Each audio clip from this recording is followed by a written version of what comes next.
Nous sommes de retour pour la suite de Smartech. Alors, c'est notre rendez-vous avec Stéphane Panetra, cofondateur PDG d'Artfy, un des rares experts internationaux dans la mesure des ondes électromagnétiques émises par nos smartphones et tous nos appareils connectés.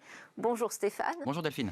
Je l'ai annoncé, ça va bouger. Donc, sur les mesures d'ondes, ça va bouger sur les mesures et sur les normes. Exactement. Et le mois d'avril en particulier, c'est un mois décisif pour la 5G, donc avec une transition normative qui est en train de s'opérer à l'échelle en fait internationale.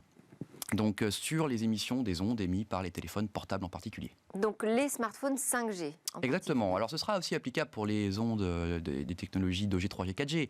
Mais cette transition arrive pour la 5G parce qu'il y a des enjeux spécifiques sur la 5G. Et alors que se passe-t-il concrètement? Qu'est-ce qui change? Concrètement, il y a une nouvelle norme qui a été publiée par un groupe international qui s'appelle l'IEC, un groupe d'experts, en 2019.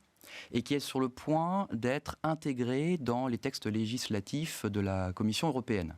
Et donc, en avril, une succession de réunions, le processus est très complexe, mais en avril, il se passe des réunions très importantes qui vont permettre d'aller vers cette évolution réglementaire à l'échelle européenne. Donc là, en ce moment même, il y a des réunions oui, voilà, pour tout faire le mois évoluer d'avril. les normes de mesure des ondes. Ah oui, oui. Et c'est vraiment en avril, beaucoup de réunions sur ce sujet-là, avec à la fin du mois des orientations claires pour la Commission européenne d'intégrer des nouvelles normes beaucoup plus précises et efficaces. Et on s'oriente vers quoi ?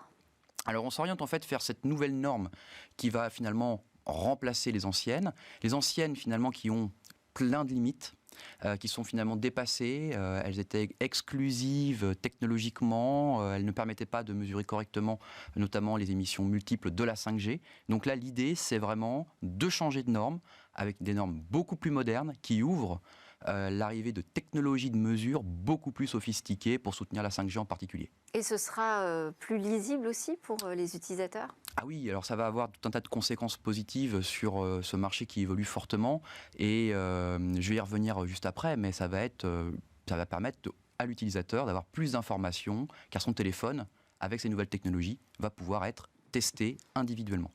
Alors, on va regarder aussi ce qui se passe ailleurs dans le monde, parce que là, vous parlez de la réglementation européenne. Oui. On en est où de l'autre côté de l'Atlantique, par exemple ? Eh bien, en Amérique du Nord, le Canada a anticipé ce mouvement en intégrant une partie de ce texte normatif nouveau dans sa propre législation. Les États-Unis étudient depuis fort longtemps cette démarche-là également et sont en avril sur le point d'annoncer la même chose que le Canada. D'accord. Donc, a priori, on va tous s'aligner sur... Il y a une tendance. Voilà. Et puis, l'Europe et les États-Unis, c'est les références pour tous les autres pays, parce que quand on regarde la législation internationale sur la mesure d'exposition aux ondes des terminaux mobiles, quasiment tous les pays du monde suivent soit la recommandation européenne, soit la législation des États-Unis, et l'appliquent dans leur propre pays. Donc ces deux grandes zones géographiques mondiales sont en train d'évoluer vers cette tendance, sur cette nouvelle norme, et les autres pays suivront prochainement. Bon, bah c'est une excellente nouvelle. En France, donc on a des actions aujourd'hui qui sont en cours ? Oui, parce que pour faire ce mouvement européen, la France se positionne également. Donc la France a depuis longtemps toujours supporté cette évolution normative avec cette nouvelle norme. Et des réunions en avril ont confirmé finalement cette position qui va donc être répercutée au niveau européen. Du côté de l'ANSES, par exemple ? Et l'ANSES, qui est l'Agence nationale de santé, ouais. Il y a un rapport qui va être émis justement dans les prochains jours, alors que l'actualité est dense sur le sujet de l'exposition humaine aux ondes, un rapport sur l'impact potentiel de la 5G sur la santé. Vous savez ce qu'on peut y trouver dedans ? Alors, on va peut-être avoir des clarifications peut-être sur les femmes enceintes, sur les enfants, peut-être des clarifications sur le fait que ce n'est pas dangereux, mais il faut quand même avoir une distance de sécurité avec son téléphone, qui est recommandée.